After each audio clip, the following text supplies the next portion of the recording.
Hello everyone, and welcome to this edition of the Daily Cannon Tactics Board. Stephen Bradley here, bringing you the tactical tweaks and quirks that came from Arsenal's return to earth, shall we say, after a 4-0, not hammering, but, a poor second half performance, at least, against Liverpool, one of the best teams in the world, especially at counter-pressing, especially at something that Arsenal have been trying to do for 2 months, and Liverpool showed them what happens when you do it for 5 years. It was just one of those situations where it was the pupil, doing well in the first half, and then the master showing them how it was done in the second. If you do enjoy these types of videos, feel free to hit a like, at the bottom of the video. If you want these videos in your inbox on a regular basis, hit the subscribe button. The little bell beside it will let you know. It'll give you a little, alert when these videos are in your inbox. And yeah, like I said, Arsenal were not awful, frankly, in the first half. They were better than not awful. They were decent. They set up at Anfield with a plan, and the plan was twofold. It was, one, to almost play Liverpool at their own game, in the sense of waiting for Liverpool to make a mistake and making sure that they don't leave anything too open, and then be on the ball, playing from the back and playing through Liverpool's counter-press. Something that very few teams in the world do, because they know how dangerous it is if you lose the ball. Something that Arsenal found out in the second half. And what I mean by counter-pressing, because we know the idea of pressing, where everyone just pushes up. And it's like, if we see here, everyone just goes up. Yeah, we're just going to push up. Yeah, we're going to make sure that you don't get the ball. A la what Manchester City do at times. They just push people up, compress the field, push all your players back, and you're stuck in your own half, and you can't get the ball out, and they get the ball in the attack. Liverpool, who are known as the best pressing side in the world, don't do this.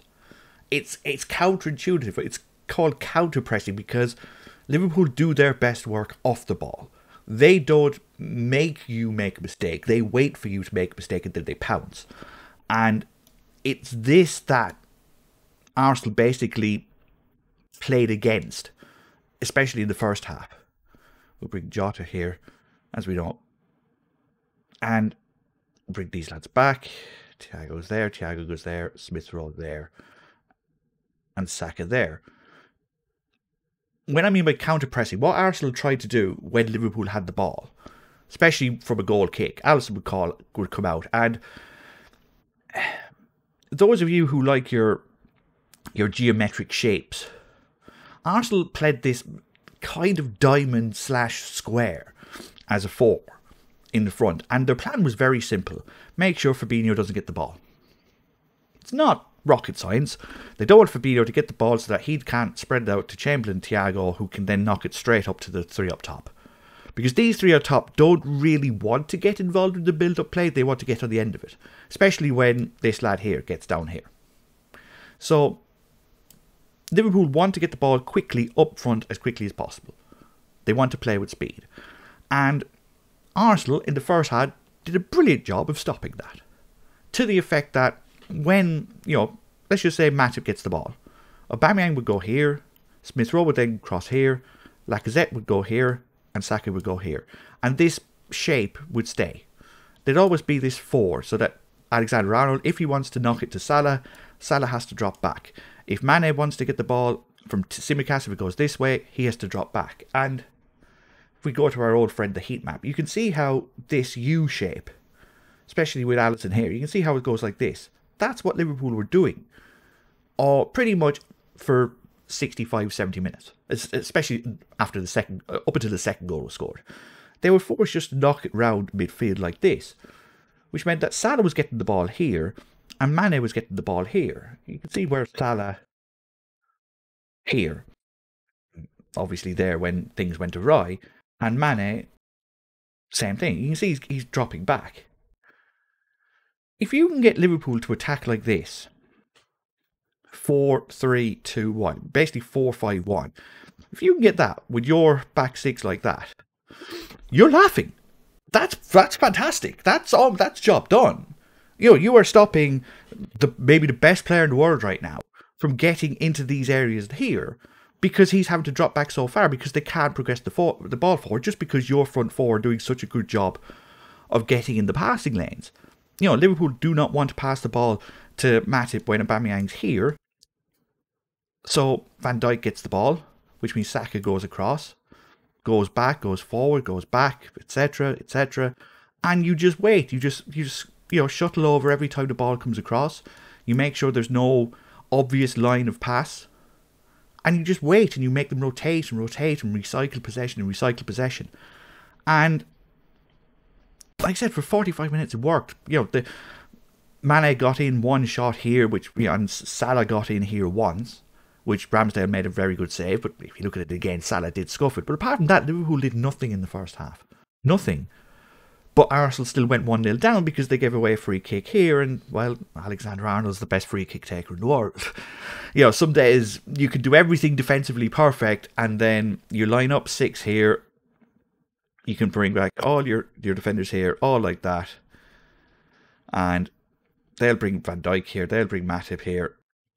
And Mane will be right here. And there's not many players in the world that will find that cross.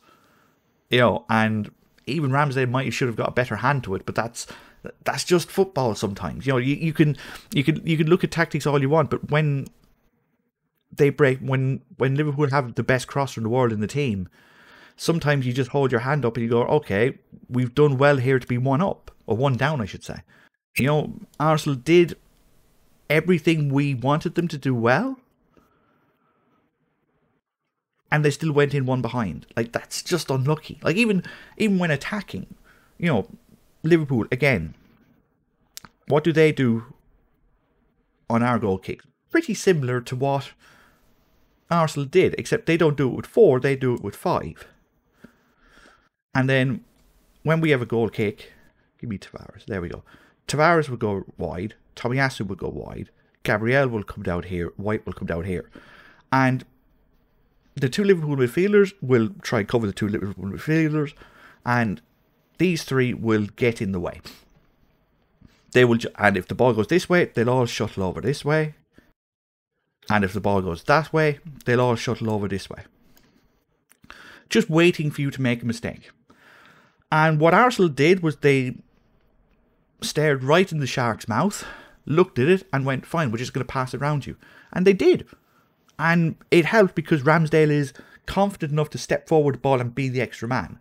So 6 versus 5, very tricky to pass around.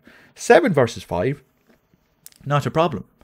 Because if Salah goes here, Jota goes here, Ramsdale, I can't move the goalkeeper here, but Ramsdale goes here, Mane goes here, Ramsdale is able to knock it over to Tomiyasu, and now they're away. And now Saka, and now it's 5-on-4. Saka's in. Arsenal did a lot in the first half to make sure that Saka got the ball here as much as he could. Again, Saka's heat map. All along the right hand, did very, very, little inside because his job was to get the ball out wide and bring it back. As you can see, Arsenal did get a lot of the ball there. Not a lot everywhere else, but that's another story. But Arsenal were able to get out of this press, out of these 5 lads' way, and get the ball here. And on 3 or 4 occasions, they created a couple of chances. Aubameyang did score. Well, sorry, it was Lacazette who scored from a brilliant Smith Rowe ball, but Aubameyang was like 2 yards offside. But they were doing enough. They weren't doing much, but they were doing enough. They were being at least a threat. Liverpool couldn't just push everyone forward, knowing that Arsenal were just going to launch long balls down the side with, so that Van Dijk could just come up, clear up, and go forward. Arsenal were doing enough to make themselves a threat, so that Liverpool almost had to play 5 at the back and 5 up front. And the question most people want to know, or at least want the answer to, is what changed in the second half. Because Arsenal were doing brilliantly in the first half to get out of this, and then in the second half couldn't pass water. And the answer is the start of the video. Liverpool have been doing this for 5 years, maybe more. And it's the little nuances that you learn from doing this for so often that make a difference in games like this, because Liverpool in essence changed nothing. It was the players themselves that just caught on to the way that Arsenal were passing the ball and changed their pressing setup a little bit, just to give Arsenal a little bit of false hope to think, we're breaking through, but it in fact was a trap. And the second goal is a perfect example of that, because Arsenal were doing exactly the same thing. Going left, then going back right, knocking over to Salah. So what they did was they let Tavares have the ball. They left him open. Salah went to Gabriel, and Jota goes here. And Oxlade-Chamberlain goes back. And what they're doing is they're encouraging Tavares to get the ball and look up. And that's what he did. He gets the ball, he looks up. Then Chamberlain goes to cover Lokonga. And Salah goes here. And Tavares thinks, right, Lokonga's going to come back here because he always does. So Gabriel comes back. So he's expecting Lokonga to go here. And for the first 10 minutes in the second half, Lokonga was a little bit lackadaisical. He was taking the odd chance here or there, and so was Tavares. And the first time all game, Lokonga goes, no, I'm going to stay here so that Gabriel has space. And Gabriel goes back because he knows Lokonga's going to get the ball because he expects Jota to go here. And this is where 5 years of experience comes in, because Jota immediately sees Lokonga staying on his feet and immediately goes here. And Tavares doesn't look up, passes the ball, expects Lokonga to be there, and who's there but a red shirt. And look, it's a brilliant finish from there. And you can tell, if any of you play FIFA, you can tell Diego Jota's an elite FIFA player. Like, he goes, like in Ultimate Team, they're like they're competitive version of FIFA. He goes like 30-0 on a regular basis. Like, he's excellent at the game.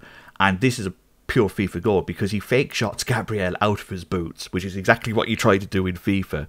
Then body feints Ramsdale, who then, goes one way and he just taps the ball into an empty net. It's how you score goals in FIFA. And after that, it's 2-0 and it's game over. Because now you're chasing the game and you cannot try and force the ball out quickly against the Liverpool team that then just goes man to man and goes, oh, you're going to try and pass the ball out, on you go, mate. And then after that, it was game over. Like, any time Arsenal tried to get the ball out, Fabinho steps in front of Lacazette, who had to go up then for Odegaard. Lokonga immediately gets hooked after this for Maitland-Niles. Like, immediately. It was just one of those situations where it's a young player making a rookie mistake. Tavares, it was a young player making a rookie mistake. And I don't mind that. I'd much rather these lads learn from that. Like Kieran Tierney's going to be back fit next week. Maybe Jacques is back fit soon. Like, we're getting to the stage where we're now getting our young team, the youngest team in the Premier League, to learn how to play in these big games, how to play against these teams who are the best teams in the world at what they're doing. And the only way you can do that is to play them. And that's the result. 3.34 expected goals. And it's just because of the way Liverpool play. Like, Arsenal weren't hammered. They weren't. They were just brutally punished by a Liverpool side that loves taking shots here. They don't want to take long shots. These are free kicks. They want to get all their shots inside almost the 6-yard area, almost inside here. Just that little area. They want to take as many good value shots as you can. Look, Minamino's goal, 0.83 xg. Salah's goal, 0.75. Jota's goal, 0.49, even though it was an empty goal. Mane, a header from 8 yards. Right? Liverpool do a wonderful job of making sure they get shots here, here, and here. And there are better sides than Arsenal that will go up against Liverpool and test them, and get thrashed. Like Liverpool have gone to City and beaten them 3-4-1. They've beaten City 5-0 at home. This was just another, and yes, okay, they're missing Firmino, but Diego Jota is probably a better player than Firmino right now. Henderson comes on and plays a wonderful ball. Like, this Liverpool team is at the absolute zenith of its form right now. It is flying. And this Arsenal team's at the start. And this was just maybe another example of how much further Arsenal need to go before we can start thinking them as more than maybe fourth. You know, like this result says nothing about Arsenal's ability to finish fourth this season. Look, Brighton lost, West Ham lost, Manchester United lost and sacked the manager. Like, fourth is going to be an absolute dog race, and Arsenal are in it, and losing to Liverpool won't stop that. The only thing Arsenal can learn from today is that even if they do want to play counter-pressing, they've got a long way to go before they can beat the Masters at it. If you did enjoy this video, again, feel free to leave a like. If you saw anything from the game that I missed, maybe in terms of Arsenal's attacking play, maybe something with, the fact that Smith Rowe didn't get much of the ball, but again, he couldn't because he was marking Trent so much. Maybe you thought Aubameyang should have got more of the ball. Again, we'll try to play the ball out wide, but I've probably missed something. If you did see something, leave a comment down below. We've got a fantastic community of engaging people who love talking about tactics in the comment section.